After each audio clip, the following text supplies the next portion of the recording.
Welcome in, everybody. Today, we're going to be doing a deep dive on a fascinating character you guys all know, Norma Desmond from Sunset Boulevard.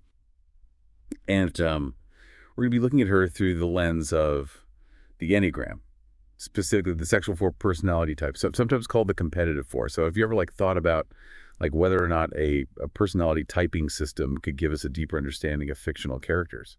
Oh yeah, it's a really cool idea.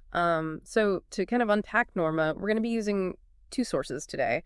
One that looks at her as like a case study of an unhealthy sexual four, and then another one that analyzes her through the specific dynamics of the sexual four subtype. And what really intrigues me about looking at Norma through the sexual four lens is well, she's such a tragic figure, right? And I just think it'll be really interesting to explore kind of those darker aspects of that personality type, and how they play out in her story. Yeah, exactly. And I think in doing that, we'll get an even deeper understanding of Sunset Boulevard and its iconic, protagonist. Right. Okay. So for those who maybe aren't as familiar with the Enneagram, it describes 9 interconnected personality types, each with their own core motivations, fears, Yeah. patterns of behavior. So what can you tell us about the core of the sexual four, especially as it relates to Norma Desmond? Yeah, so at the core of the four, right, we find this fundamental experience of loss and lack. It's almost like a feeling of being cheated out of something that, they deserve.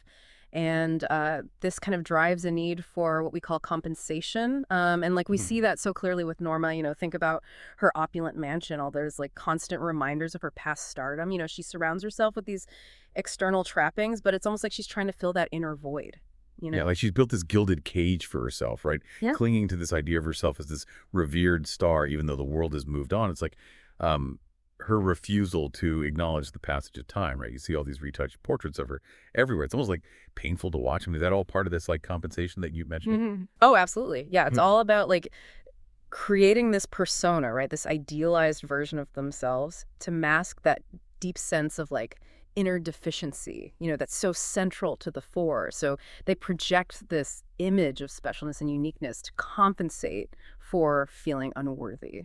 And it's interesting how that kind of ties into her retreat into fantasy, right?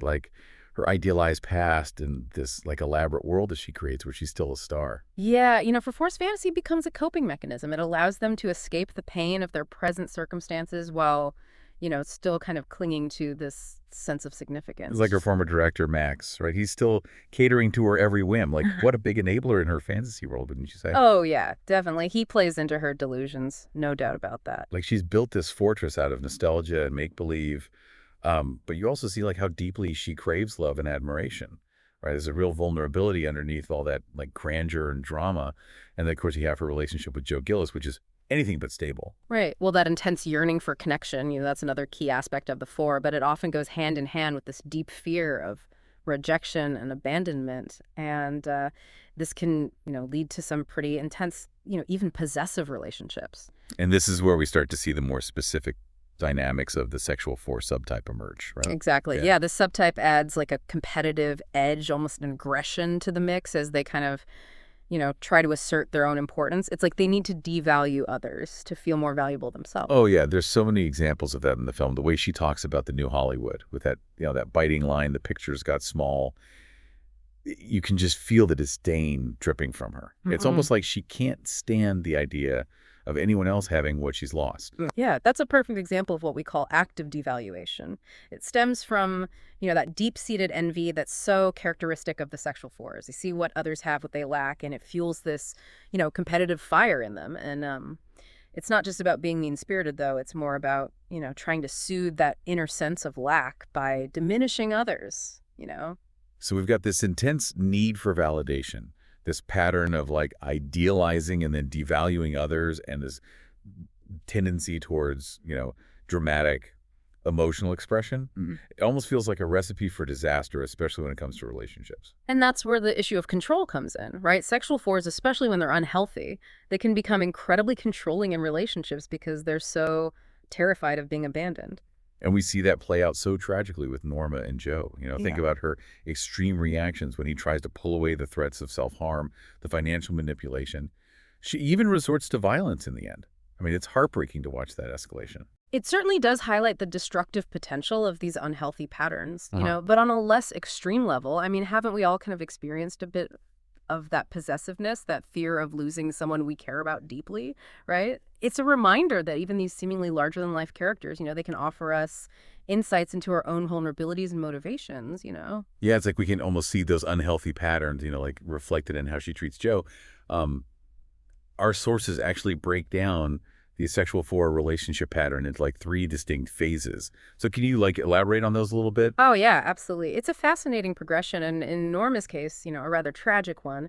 So the first phase is all about idealization.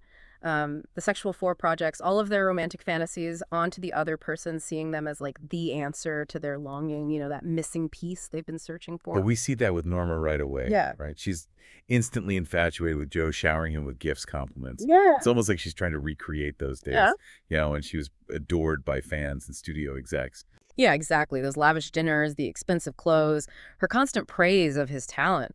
It's the classic idealization. She's building him up as this perfect, idealized figure who can validate her and make her feel whole again. But as we know, reality has a way of intruding on even the most elaborate fantasies. So what happens when that initial infatuation starts to fade? Well, that's when the relationship moves into the second phase, possessive control. The sexual four's fear of abandonment kicks in, and they become increasingly possessive, trying to maintain their grip on the person they've idealized. And with Norma, that possessiveness takes some pretty dramatic forms, right? Yeah. She isolates Joe from his friends, dictates his career choices, becomes incredibly jealous of any perceived threat to their relationship. Right, and it's important to remember that this controlling behavior often stems from, that deep-seated fear of being left alone, of losing the person they've invested so much in. So they're really just, trying to protect themselves from that agonizing feeling of abandonment. But it makes you wonder, like if that fear of abandonment is part of what's driving the idealization in the first place. Like by putting someone on a pedestal, aren't they setting themselves up for disappointment and an even greater fear of losing them? That's a really insightful point. Yeah, it's like this vicious cycle. The more you idealize someone, the higher the stakes become and the more terrifying that potential loss feels. Yeah. And sadly, with Norma, that fear drives her to extremes as Joe tries to distance himself. We see her desperation just escalate, right? She threatens self-harm, manipulates him emotionally, and ultimately, well, we know how it ends. Right. And that's the tragic outcome of the third phase, rage. That fear of abandonment becomes so overwhelming that it leads to these destructive outbursts. It's almost like a self-fulfilling prophecy, Their controlling behavior pushes the other person away, which only intensifies their fear and leads to even more, extreme attempts to regain control. It's also interesting how those three phases, like the idealization, the possessive control, and the rage, they seem to echo throughout Norma's life. It's not just her romantic relationships. It's how she relates to her past, to her career, even to her memories. That's a really astute observation. Yeah. These Enneagram patterns, they don't just play out in romantic relationships. They can manifest in all areas of our lives, our work, our friendships, even our relationship with ourselves. It's like she's trapped in this cycle, right? Constantly trying to recreate that initial phase of idealization only to have it crumble, leading to those feelings of possessiveness and ultimately, destructive rage. Exactly. And that really underscores the importance of self-awareness, right? If we can recognize these patterns in ourselves, then we have a chance to break free from these destructive cycles. We've talked a lot about, the motivations and relationship patterns of the sexual four, but we can't talk about Norma Desmond without addressing that, unforgettable final scene in Sunset Boulevard. It's both captivating and deeply unsettling. Oh, it's a scene that perfectly encapsulates the journey of the sexual four. From that romantic idealization to a tragic descent into delusion. Yeah, let's set the stage for our listeners. Joe's dead, the police are swarming the mansion, and Norma is completely detached from reality. She believes she's back on a film set, ready for her grand comeback. And notice the theatricality of it all. She descends that grand staircase, bathed in light, addressing an imaginary camera crew. It's a performance for an audience that exists only in her mind. And then she delivers that iconic line, right? All right, Mr. DeMille, I'm ready for my close-up. It's such a chilling blend of triumph and despair. Do you think she's aware of what she's done at that point, or is she just completely lost in her delusion? That's the question that lingers, isn't it? On one level, she's clearly still trying to control the narrative, craft her own ending to the story. But there's also this sense that she's crossed a line, that she's become so entangled in her fantasy that she can no longer distinguish it from reality. It's almost as if the violence she's committed, has transformed into this final tragic artistic gesture. And that staircase, it becomes a symbol, doesn't it? It's not just a descent into madness. It's a descent into this self-created world where she can finally be the star she so desperately longs to be. That spotlight she imagines shining on her. It's like the culmination of all her yearning for attention and recognition, but it's also this stark reminder of how isolating and ultimately destructive those yearnings can be when they're not grounded in reality. It is, yeah, it's a cautionary tale about the dangers of losing ourselves in our fantasies, of letting our need for validation consume us. We all crave recognition and connection, but it's so crucial to find that balance, to connect with something larger than ourselves without losing sight of who we are. This has been a fascinating and at times, disturbing exploration of Norma Desmond and a sexual four personality type. What are some of the key takeaways you hope our listeners will reflect on? Yeah, it really does feel like we've peeled back all these layers of this, complex character and uncovered those deep-seated fears and desires that are driving her, this destructive behavior. It's fascinating, heartbreaking at the same time, isn't it? It really is. And I think, one of the most striking things about Norma's story is how it highlights that fine line between passion and delusion. Yeah. She's so consumed by this yearning for love and recognition to return to her former glory that she completely loses touch with reality. Yeah, it makes you wonder, though, is there a point of no return? For someone like Norma, with all of her complexities and these deeply ingrained patterns, could she ever truly break free from that cycle of, idealization, control, and rage? That's a tough question. I think the key really lies in self-awareness. If she could recognize those patterns in herself and understand the root of her pain, then maybe she could find a healthier way to cope with those deep-seated fears and longings. Do you think her tragic ending was inevitable, or was there a possibility for redemption for her? It's hard to say for sure. I mean, the film definitely paints a pretty bleak picture, but I do believe there's always a glimmer of hope, even in the darkest of situations. Perhaps if she had someone in her life who could really see her, who could challenge her delusions without dismissing her pain, maybe she could have found a path to healing. That idea of being truly seen is so powerful, isn't it? Yeah. I think that's something we all crave, to be understood and accepted for who we are, flaws and all. Absolutely. And for someone like Norma, who's built up this carefully constructed persona, that vulnerability can be terrifying. It's easier to just retreat into fantasy than to risk exposing those raw, unfiltered parts of yourself. And yet, there's such beauty in that vulnerability, isn't there? It's in those moments of raw honesty that we can really connect with ourselves and with others. I think Norma's story, as tragic as it is, it serves as a powerful reminder to us all to be aware of our own patterns, to recognize the ways that we might be seeking validation or trying to control our circumstances. It's a call to cultivate self-awareness and to find, healthier ways to cope with our fears and insecurities.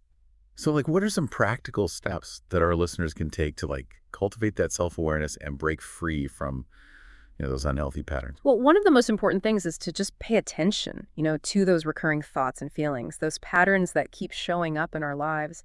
Notice how you react in certain situations, how you relate to others, and what triggers those feelings of insecurity or, the need to control. Well, it's almost like becoming an observer of your own mind, right? Exactly. And as you start to recognize those patterns, you can begin to question them. Ask yourself, why am I reacting this way? What's the underlying fear or need that's driving this behavior? And it sounds like a lot of it comes down to challenging those, limiting beliefs that we have about ourselves. Yeah, that's crucial. If we're constantly seeking validation from external sources, it's likely because we haven't fully embraced our own worthiness. Yeah. It's about learning to accept ourselves' flaws and finding a sense of fulfillment that comes from within rather than from external validation. That's a powerful message, and it's so relevant to Norma's story. She's so desperate for that external validation, for the adoration of the crowds, that she loses sight of her own inherent value. I think there's a lesson for all of us in that it's a reminder to be mindful of the stories we tell ourselves, the fantasies we create, and the ways we might be trying to control our circumstances. It's about finding that delicate balance, Yeah. Between pursuing our passions and staying grounded in reality, between seeking connection and embracing our own self-worth. Exactly. And by understanding these dynamics, by recognizing the patterns that play out in our own lives, we can choose a different path. We can choose to connect with our authentic selves, to build healthier relationships, and to find a sense of fulfillment that doesn't depend on, external validation. Well, I think that's a perfect note to end on. We've covered a lot of ground in this deep dive, exploring the complexities of the sexual 4 personality type through the lens of Norma Desmond's tragic story. It has been a fascinating journey, and hopefully it's left you with some insights and tools to cultivate greater self-awareness and to navigate the challenges of life with, more grace and understanding. Thank you for joining us on this deep dive into the world of Sunset Boulevard and the Enneagram. Until next time, keep exploring, keep questioning, and keep diving deep.